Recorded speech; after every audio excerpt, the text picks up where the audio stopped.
Il y a bien des années, avec ma bande de potes, nous sommes partis dans les Dolomites. Nous avions comme projet de faire le tour de ce massif à pied pour profiter de ces magnifiques montagnes. Mais rien ne s'est passé comme prévu. En effet, des orages d'été ont soudainement balayé la région pendant des jours, créant d'innombrables catastrophes naturelles qui détruisent vallées et villages. Dans ce chaos, nous perdons certes nos voitures dans une coulée de boue, mais nous soudons aussi une belle amitié.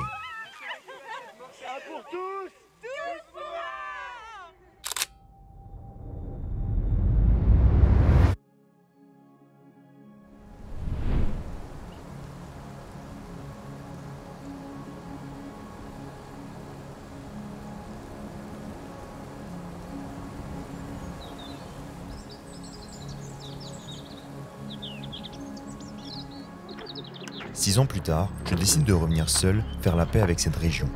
Mon aventure commence au bord du lac le plus emblématique des Dolomites, Lago di Brae. Il est entouré de sommets majestueux qui se reflètent dans une eau turquoise. Les rives du lac sont bordées de prairies verdoyantes. Dans ce cadre grandiose, je reviens avec un projet, celui de faire le tour des Dolomites à pied pour rejoindre les lieux qui ont fait la notoriété de ces montagnes. Mais mettre des points sur une carte, les relier en road trip, ne m'intéresse pas. J'ai envie de me perdre dans ce massif, fuir la foule et me reconnecter à cet environnement pour ressentir une profonde harmonie avec le monde qui m'entoure. J'appellerai ce voyage les chemins oubliés.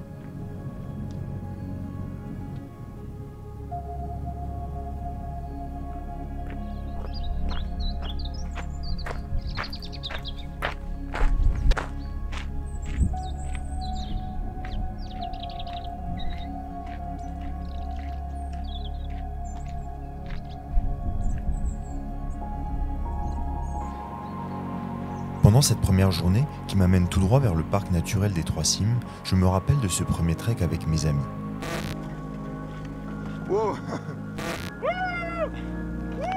Aujourd'hui, je marche seul, dans l'ombre de mon passé.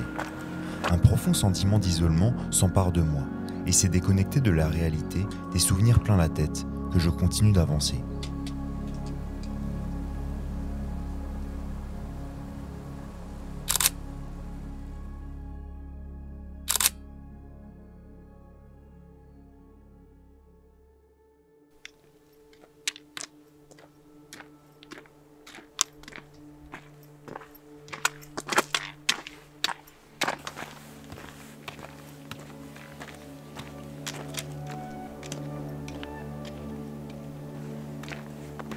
En cette deuxième journée, je me lève tôt, car je dois passer des cols techniques et une première via ferrata.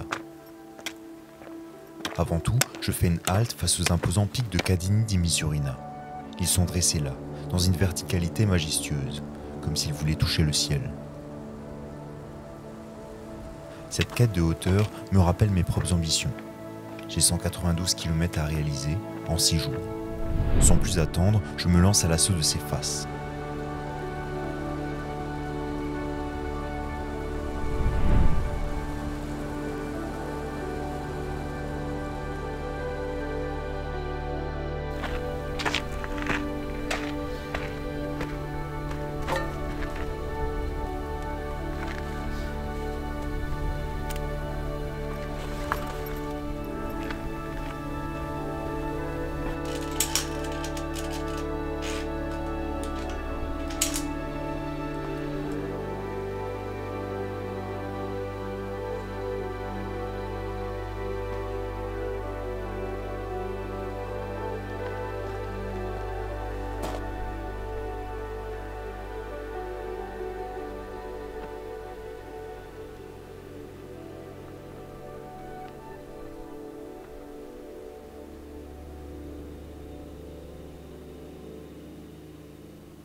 Je suis arrivé dans le cirque de Cadini di Misurina.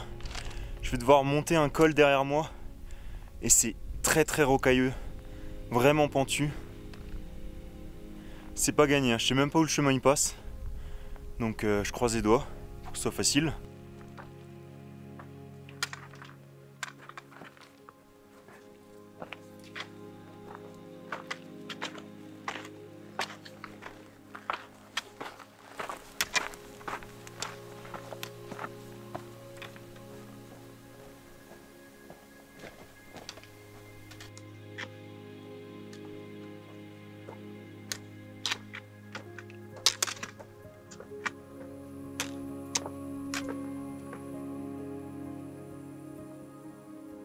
Ce matin, j'enchaîne 4 cols à plus de 2700 mètres d'altitude. Je ressens de la frustration face à ces obstacles inattendus. Dans les ascensions, mon corps souffre et j'ai le souffle court. Pourtant, je reste déterminé. Je me concentre sur chacun de mes pas, chaque prise pour avancer vers mon objectif. Finalement, je termine ces passages aériens, je me sens libéré. J'apprécie le monde qui m'entoure et j'ai l'impression d'être à ma place au milieu de ces formations rocheuses uniques.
Là je suis dans un cirque vraiment au fin fond des Dolomites. C'est immense, les falaises elles sont incroyablement grandes. Et je dois remonter vers le fond de la vallée, un col, où il y a potentiellement de nouveau une partie via ferrata, pour passer à un sommet et redescendre sur Cortina d'Ampezzo. La nuit a de nouveau été très froide, j'ai pas bien dormi. En plus là avec le soleil qui se lève tard, les journées sont très courtes. Là par exemple je suis parti à 8h30. La journée en général s'arrête à 17h30, 18h. Parce qu'après il fait vite noir, il faut poser le camp. Donc c'est un peu embêtant pour faire des grosses journées. Mais on avance comme on peut.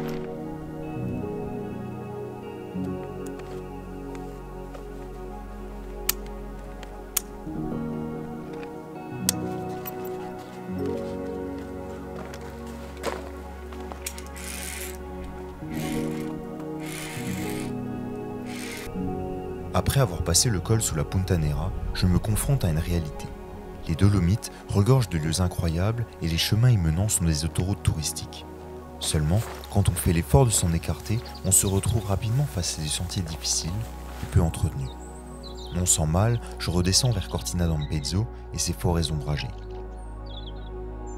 Je suis KO parce qu'en fait tout le sentier a été emmené par les coulées de boue, de tout ce que vous voulez, enfin avec la pluie. Ça s'érode énormément, donc c'est difficile de trouver son chemin et d'avancer de manière sécure. Mais là je suis trop content.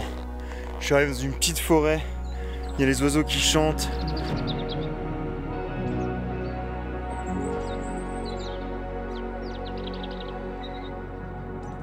Je suivais tranquillement un chemin forestier avec des balises et tout ce qui va bien. Et là j'ai perdu la trace. Et ça fait 1 heure, impossible de la retrouver. Pourtant je marche pile poil dessus, hein. Mais je suis au milieu de la forêt.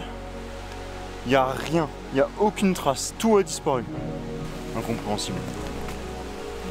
Mais je pense que c'est juste les animaux qui descendent à la rivière par là.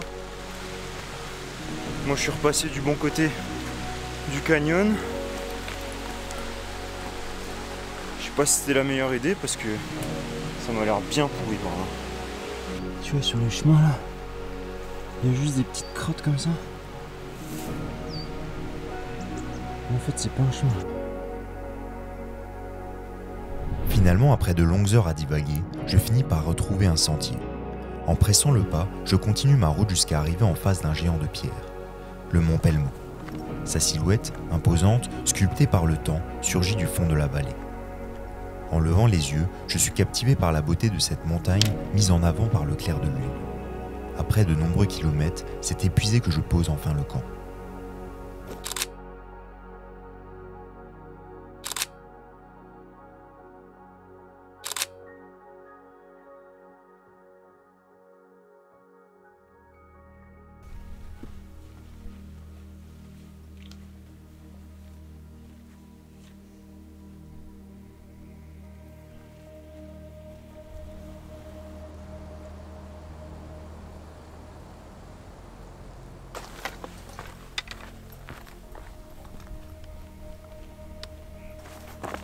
Ce matin, j'avance tranquillement vers Passo Gardena. Le vent caresse doucement mon visage alors que je contemple le panorama. Au loin, j'aperçois les sommets pointus des montagnes qui se dressent fièrement sur l'horizon. En dessous, les vallées accueillent des prairies alpines parsemées de fleurs sauvages. Les forêts denses de conifères grimpent le long des flancs de montagne, contrastant avec les falaises blanches qui émergent de façon spectaculaire de la végétation. Il n'y a pas de doute, je suis bien dans les Dolomites.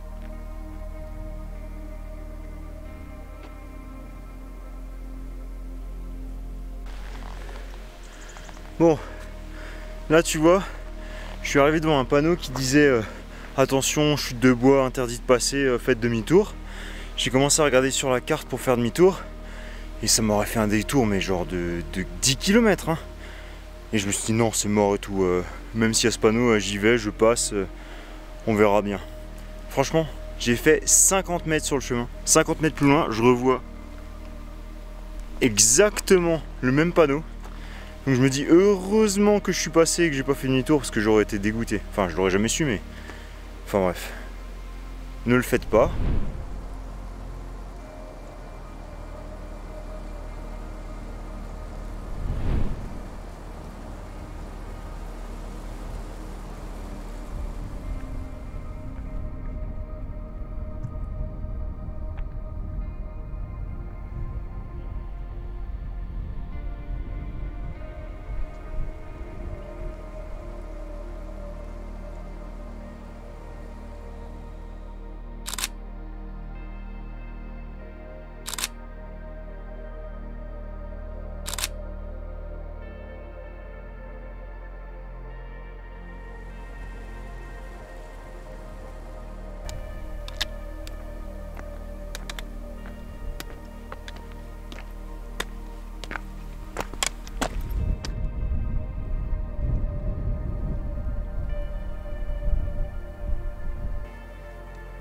Au 5e jour de cette aventure, je commence à prendre conscience de la beauté hors norme de ce trek. Pas seulement au travers des paysages, mais aussi de par l'élégante technicité des sentiers. Les dénivelés sont importants, les pentes abruptes et les passages entre les rochers peuvent être étroits. J'apprécie cette valse que ces montagnes m'invitent à danser.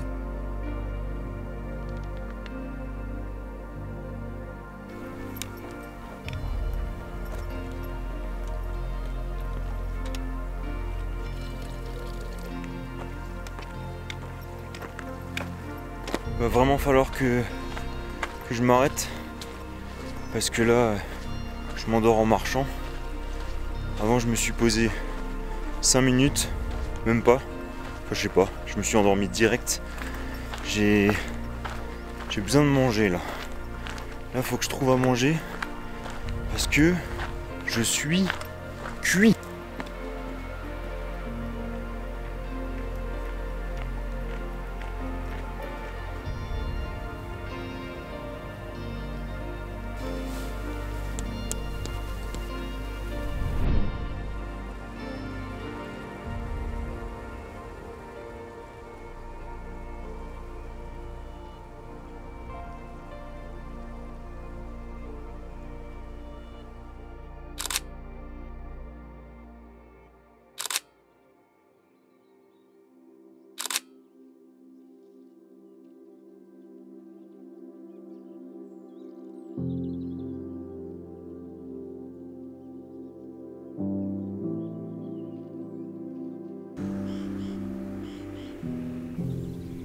En ce dernier jour, je profite du temps qu'il me reste au cœur de cette nature. Je marche le long de sentiers sinueux, à travers de vastes champs verdoyants. Le soleil brille dans le ciel, qui est d'un bleu azur. Je peux sentir l'odeur de l'herbe fraîchement coupée et écouter le bourdonnement des insectes. Les lieux sont si paisibles, alors je prends le temps d'apprécier ce monde que je traverse.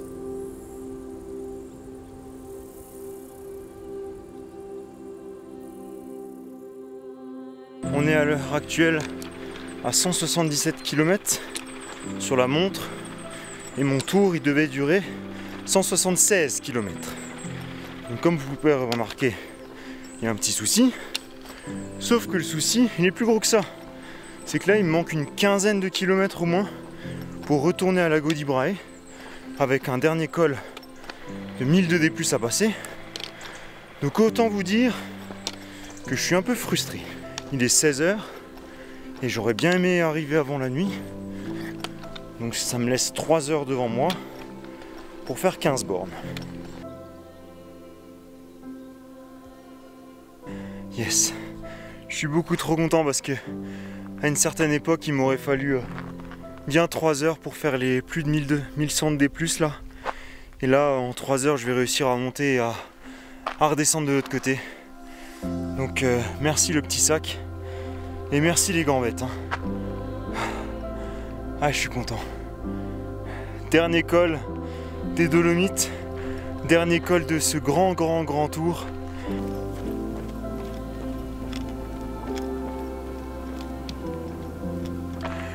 Lago di Brae. La boucle est bouclée. J'ai réussi. Et avant la nuit en plus. Avant la nuit. 193 km affichés sur la montre. 6 jours, je suis vraiment content de moi. C'était trop bien, c'était trop beau. Les spots de bivouac, ils étaient magnifiques. Et puis les paysages tout au long, c'était superbe. J'ai adoré. En plus, c'était des terrains très accidentés, avec des petits chemins où personne ne va. Souvent, des petits chemins pas du tout entretenus parce que personne ne passe. Et ça rajoute vraiment une petite touche un peu pimentée au voyage. Donc je suis trop content. Et puis je vous dis à la prochaine.